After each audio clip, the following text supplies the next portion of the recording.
All right. Okay, so welcome again. Welcome. Hello, Lorianne. Welcome. I'm so excited to be here with all of you today.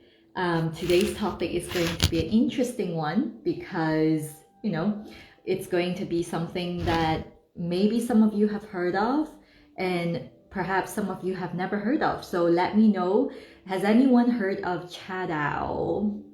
And if you have had tea in that way, and that's a little hint, let me know as well. Tatiana, hello, first time with me, welcome.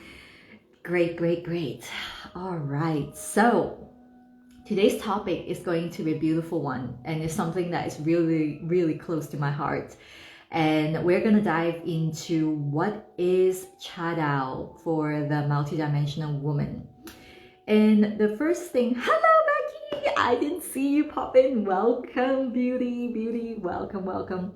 All right, so the first thing I'm going to dive into is raise your hands if you feel that you resonate with the frequency of the multidimensional woman. Beautiful. Okay, so excited to learn. No, I haven't. Excited to learn and then not familiar with it. Perfect. That is exactly the perfect mindset that we want to bring into this space. And even if you have heard of Chadao, or like Becky here, who is a practicing client of mine, it's always beautiful to kind of tune into this and see, oh, maybe there are aspects that I've never heard of, or maybe there are aspects here that really resonate with me. So allow the frequency to lead first, as always, with everything I do, and then decide later in terms of, okay, that probably didn't resonate with me. I'm gonna just leave it there in that conversation. And then the rest that I resonate with, I'm going to take that with me, and I'm going to go into deep contemplation of what that means for me. Because one of the things I hold, like, it's really big for me, is that I desire for you to live a life that is truly a life worth living. And what that really means is that what does it even mean to have a life that is worth living? That is something I honestly feel that you have to decide for yourself. What does that mean for you? Because each one of us have a different purpose when we come to this dimension. And when we transition from, first and foremost, coming from a place of being just a formless form, we're formless as a soul, we come through into this dimension, we chose to come in. We chose to come in here. And when we chose to come back to earth on that beautiful wheel of karmic cycle, we also chose a reason why we wanted to come here. And one of the biggest things that I feel like I would say currently feels like something so radical for so many of us, mainly because we have forgotten why we came here, and that forgetting was actually a main part of it. We had to forget to come here and come back to earth and really come back into remembering that we are the master of our destiny. We are the master of our creations, rather. So when we go back into that very pristine and pure quality of being just a frequency, not this physical body that's sitting here, you, me, with this face that I have, this body that I have, but really just sitting here soul to soul. It feels different, doesn't it? It holds almost a different quality. Suddenly it feels like we're not so separate from each other. Yes? And there is something so special about Chadao that brings us straight into that space where we remember our multidimensionality. When we are that formless form, when we are simply that frequency, we are at one with unity consciousness. Hello, Ella. Welcome, beauty. I was just talking about being soul to soul. So beautiful.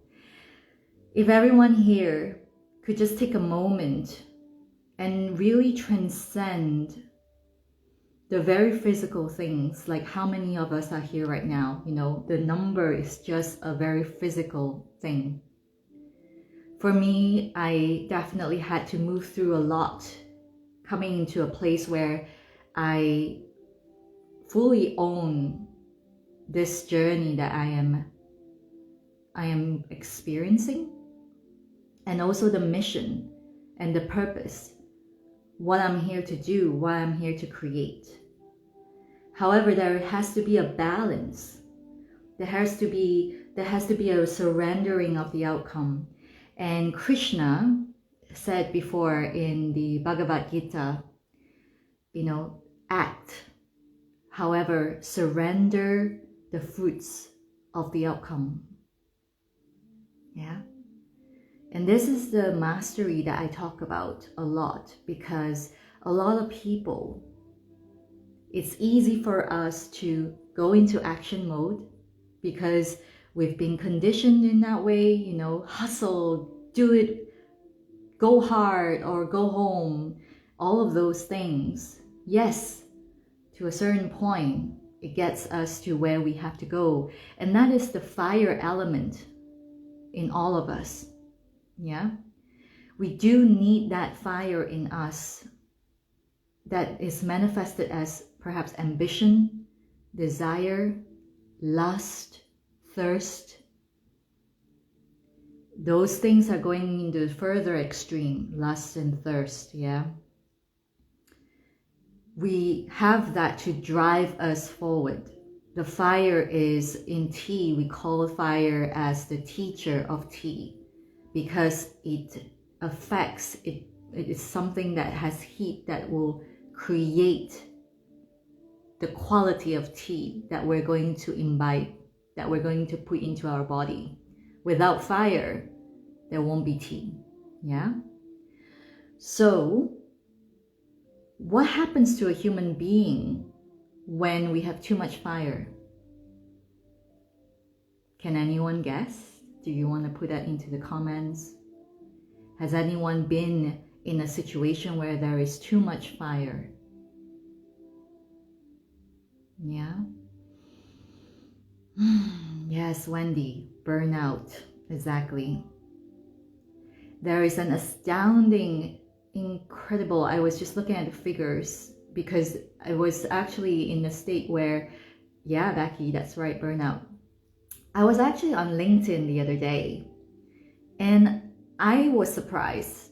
I guess I shouldn't have been surprised, but I was surprised at the amount of burnout retreats that are available now in the world. And my first thought was, I want to create a world where there is no more need for burnout retreats. I want to be part of a movement where there is no more need for burnout retreats.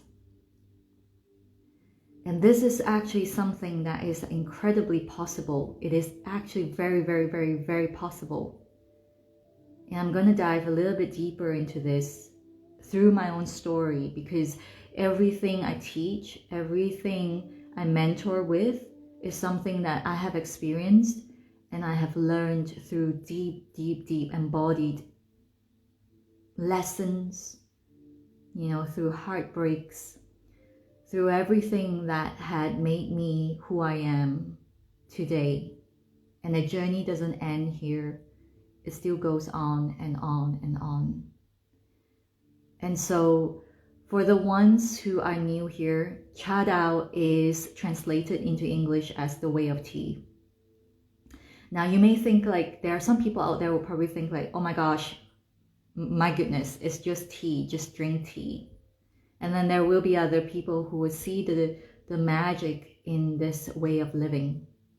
And yes, you heard me right. It is the way of living. It is a way of living in harmony, in reverence, in purity, so that you can ultimately embody tranquility, or what is known as wholeness, unity consciousness.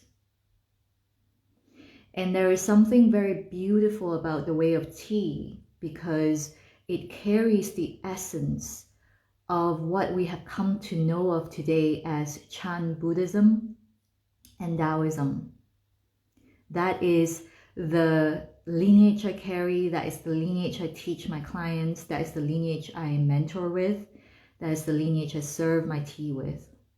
There are many different types of ceremonies to work with tea around, so I'm very aware of that. And I'm just gonna make sure there is no disturbance here. Okay, so there is something very beautiful about learning how to come into harmony, because here's the thing.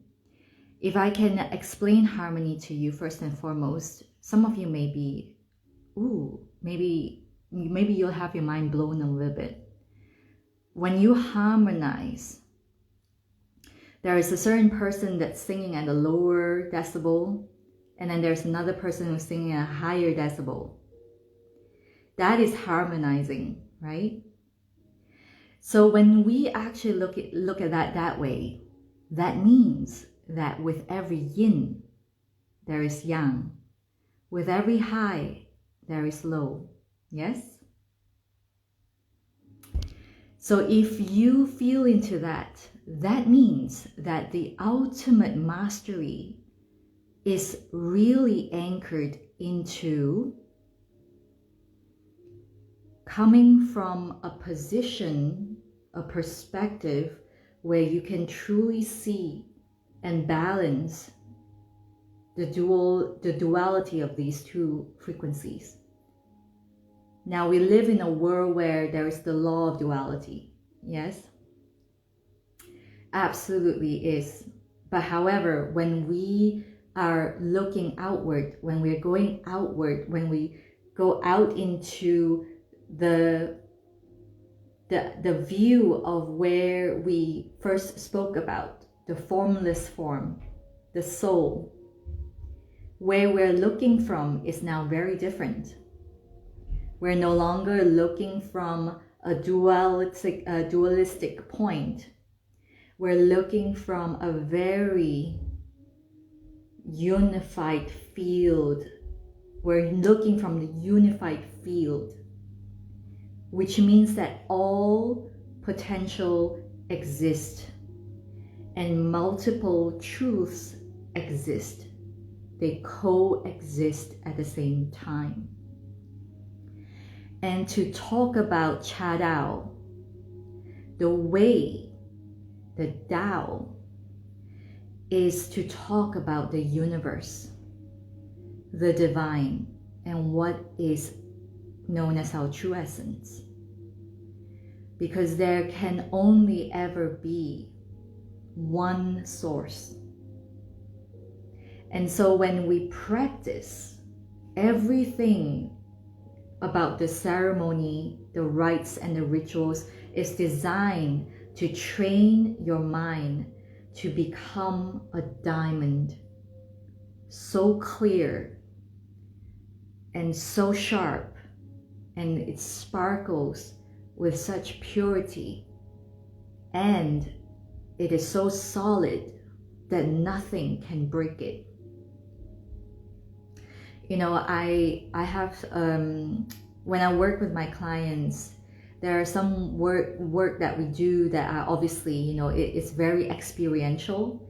So they will go deep into their body and they'll really feel what it really means to not be led by the mind. However, what we do is that we train the mind to assist us in things that we are going to do with our body, with our spirit, and ultimately allow the soul to rise unimpeded. Okay? So what that means is that we want to get your energy running. We want to get your energy swirling and flowing. And we want to be the one to direct the energy. And how do we do that? We have to allow the mind to work with us. Rather, we have to train the mind to work with us. So when we come into multidimensionality, let's speak a little bit about that. How does that run back into Cha Dao? How does it tie back into T?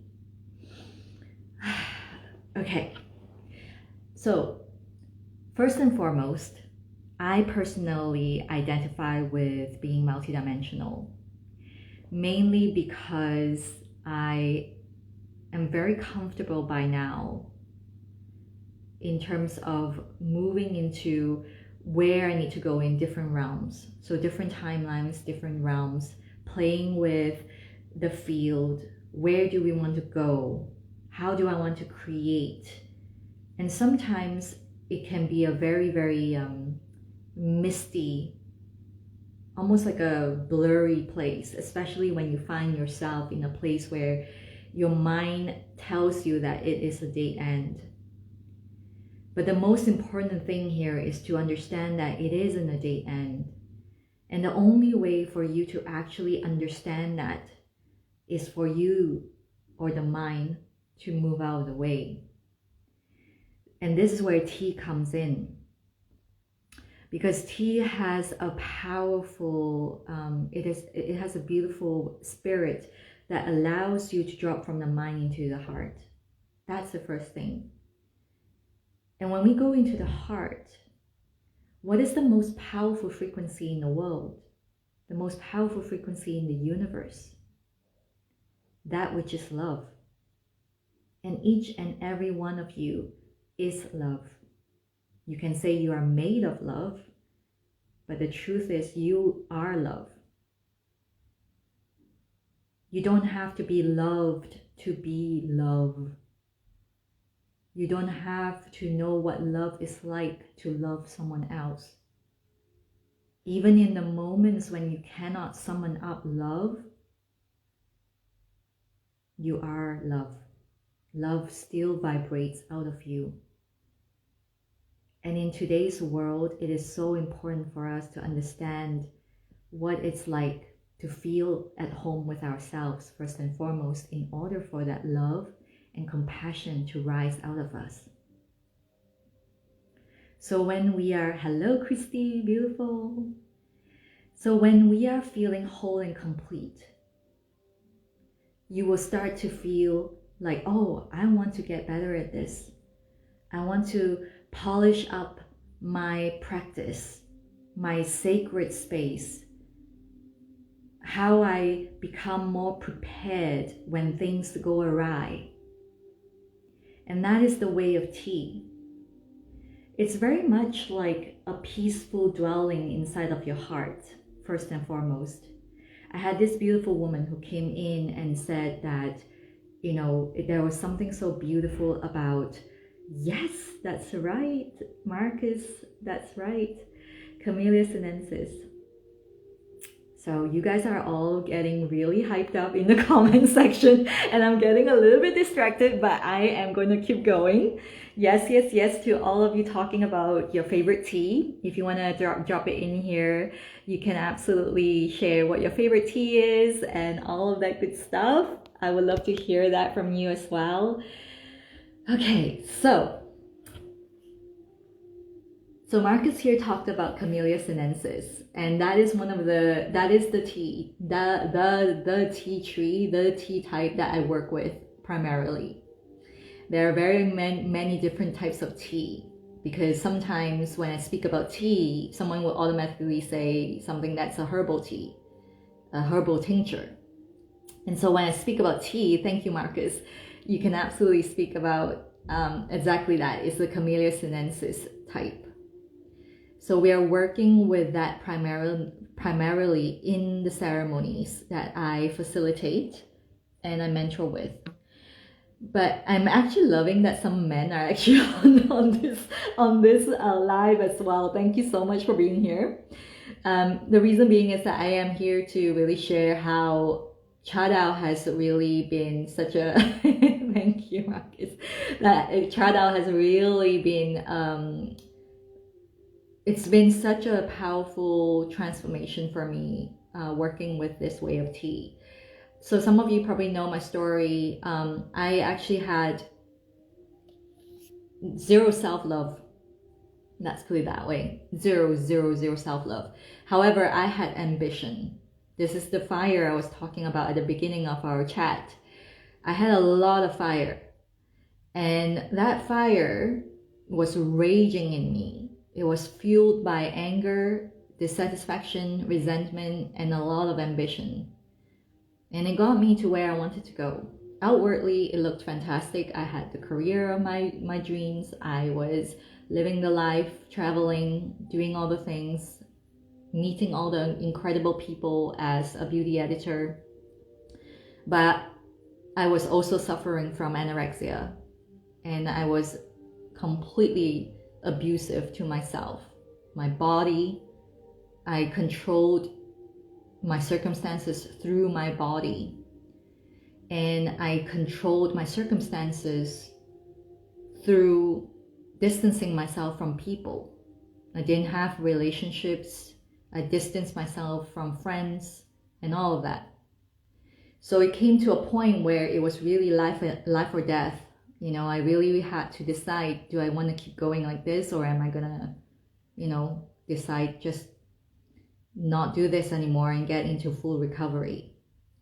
And when I did, I said, I'm gonna do this because I cannot live like this anymore. I cannot live in fear all the time.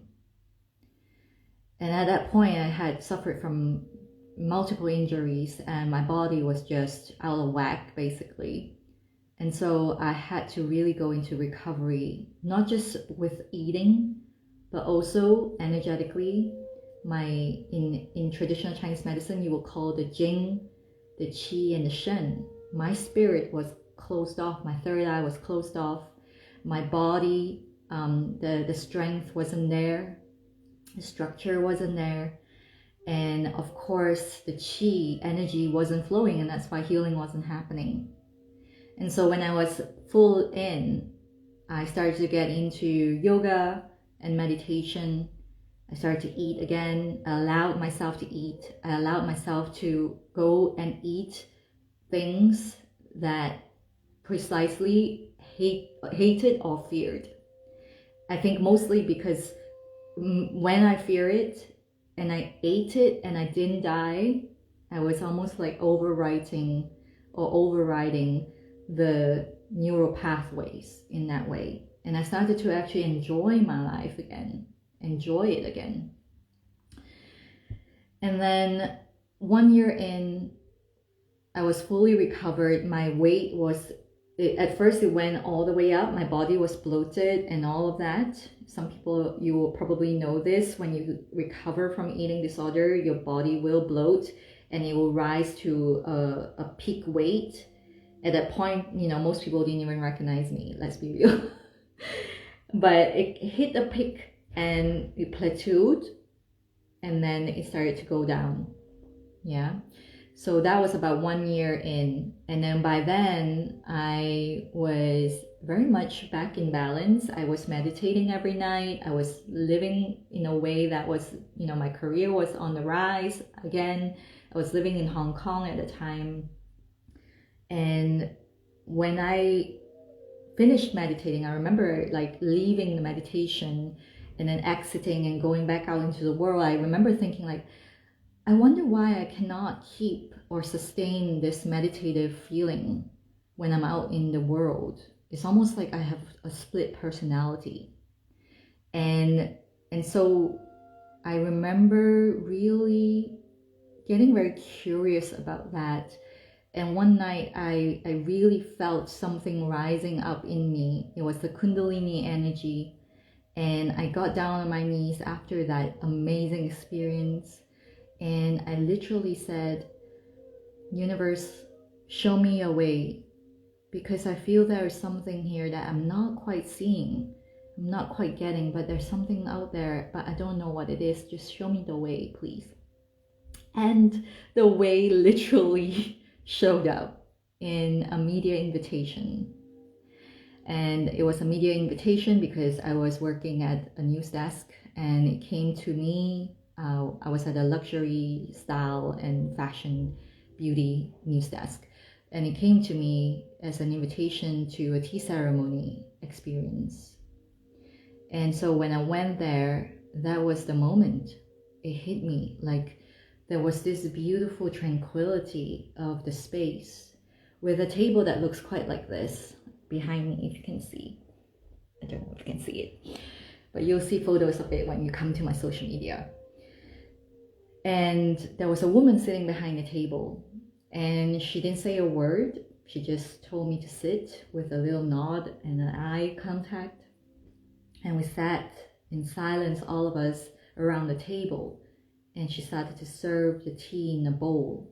And I remember picking up the bowl with both of my hands, and I had this huge moment of like feeling the presence of my late grandmother and my late grandmother, and so on and so forth. I felt their presence, and it was a very, very visual moment of seeing her sitting next to a cauldron, waiting for the soup to boil, to come to boil, because that is the one thing that she cares so deeply about, is to make sure the food that we eat is really good, and it's like really, really good in her head, in her mind, in her heart. And sitting there for hours waiting for the heat to be perfect, just perfect. And then I started to drink the tea, and I heard tea spirit speak to me for the first time. And she said, "You must drop everything you know and go and serve tea." And so that was the moment that I swear I felt, this is how it feels like to be home. Home within. No need to search outside of myself. No need to look externally for the belonging, but just knowing that this is me. It's here with me always. And so I had that beautiful moment, and I answered the calling. Obviously, it took me a while because my mind was raging after the ceremony. I was like, who are you to do this? You know, you've got no skill, no nothing. You know, you're a careless person. How are you going to do this with Grace? Grace ain't your middle name. However, I couldn't stop thinking about it. And I went to see the woman who served again, and I said, I want to learn everything. Please teach me. And I remember she said to me, the only thing you have to do is to come here and drink tea every day. Drink tea every day so that you learn her language, so that you learn how she speaks through you. And that was the beginning of my apprenticeship. And I was hoping that I would eventually fly to Taiwan to meet the master. And as with everything divine, the master came to Hong Kong. And so I got to study with him before I was given the beautiful invitation from my boyfriend then, now husband, to move to Edinburgh. And so when you follow your calling with zero attachment to how it would look like, and just knowing that this is something your heart pulls you towards, it's like this really powerful moment of like, oh my God, it's so exquisite. Like there's so much love for it. Things will always unfold in the most divine way. Always. And so flash forward